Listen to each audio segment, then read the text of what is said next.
Hey guys, welcome back to my channel. I'm Sam LaRue and this is State of Elevate. So today we're talking about these 7 types of questions that you need to know in order to get a guy to fall in love with you. So if you want to stand out and you want to stop wasting your time, you're going to want to watch this video.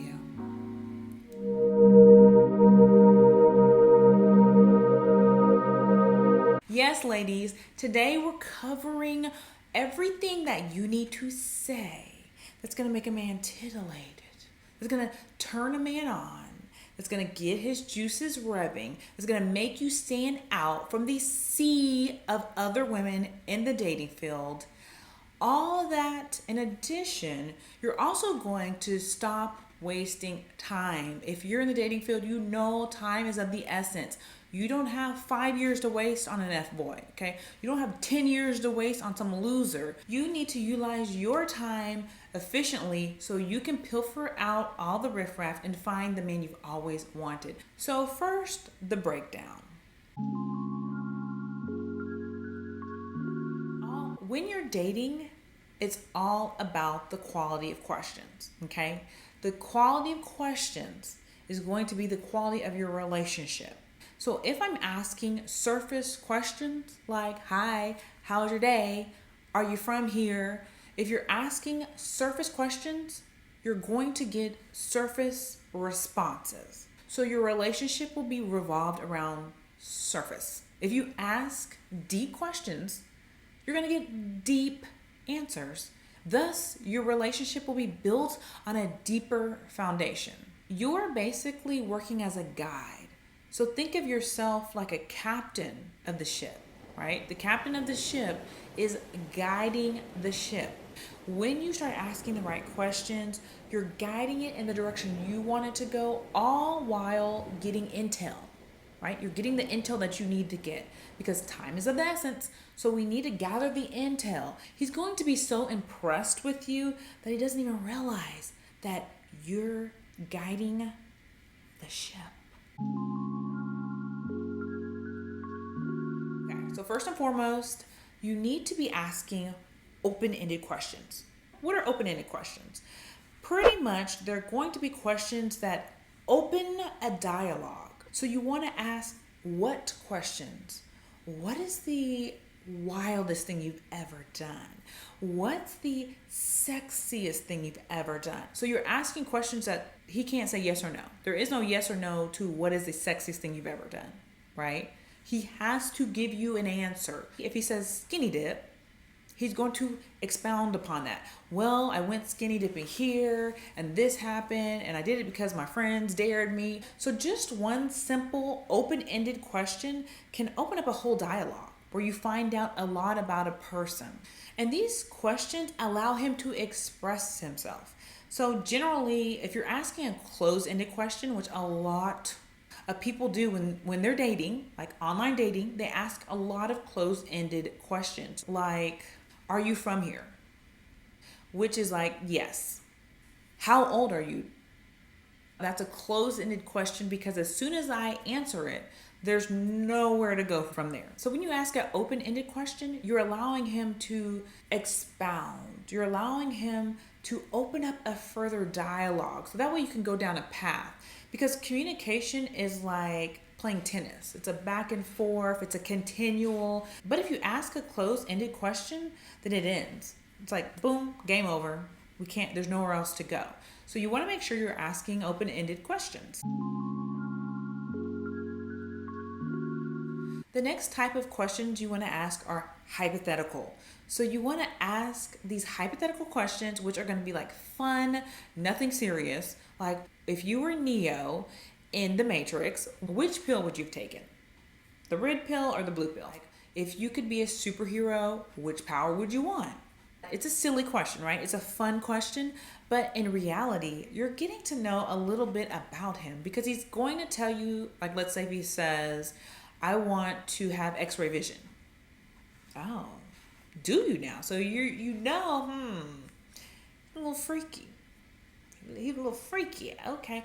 Or I want superhuman strength. Oh, he's a protector. Oh, Okay, protect me. You're gathering information. Although it's a silly question, there's always motive behind why people pick what they pick. Now, what I want to stress is you want to stay away from the interview style questions. Those type that just feel very interviewee. What are you looking for in a relationship? You want to kind of stay away from those. It's okay to have like one or two little snippets, but for the most part, people don't want to be interviewed. Even during an interview, you don't want to be interviewed. You don't want to make him feel like she's just drilling me. You want it to be light and fun and very jovial, and like he's laughing and you're laughing and we're all having a great time. For a man, this is how a man falls in love. He falls in love when you can tap into that, when he's enjoying being around you. So if they can come to you and it's just fun and it's light and jovial, then they're more apt to want to be around you. So you're magnifying them to your life. You're drawing them in by you asking these type of questions. This is where you're going to start asking like feeling questions. Well, oh really? Well, how did that make you feel? How did you feel when you were in the military? Or how did you feel when you worked 2 jobs and took care of your cousin? Like, that seems like a lot. When someone's able to tap into a spot that has rarely been tapped into, that's a sweet spot. That's how you start making connections, and that's how men start to fall in love. We fall in love when men do, and they're providing for us, and we feel safe and secure with them. When you find a man that you feel safe with, you're like, oh, he's the one. Like, I know if I needed him, or if I called him for something, or if I was in danger, he would have my back, he would be there. That's how we fall in love. Men, they fall in love with their emotions. And it's actually the opposite, because the women, we are emotional, but we fall in love with action. And men, on the other hand, who are action driven, they fall in love with emotions. So, little tip, hit them with the emotions. If you can get them talking, if you can get them expressing themselves and expressing their feelings, you got it, girl. Okay, next up are passion questions. And these are questions like, where do you see yourself in 5 years? What gets you excited to get out of bed every morning? These are the passion questions. Again, we're tapping into their emotions. They're able to express their passions. How often do people ask you these type of questions? Like, what lights a fire in you? What excites you? What is your life mission? How often do people ask these questions? Normally in the dating realm, people are asking you like, how's your day? What'd you eat today? Are you from here? How old are you? Why are you single? They're not asking you, what makes you excited to breathe? Right? What brings you freaking joy in life? What is your purpose? They're not asking those. So again, we're tapping into that emotion. Family questions are another one. So when you're asking family questions like, who are you closest with in your family? Who is the closest male that you're close with in your family? And that's a big one, ladies. Huge question, because you want to know, who did he look up to?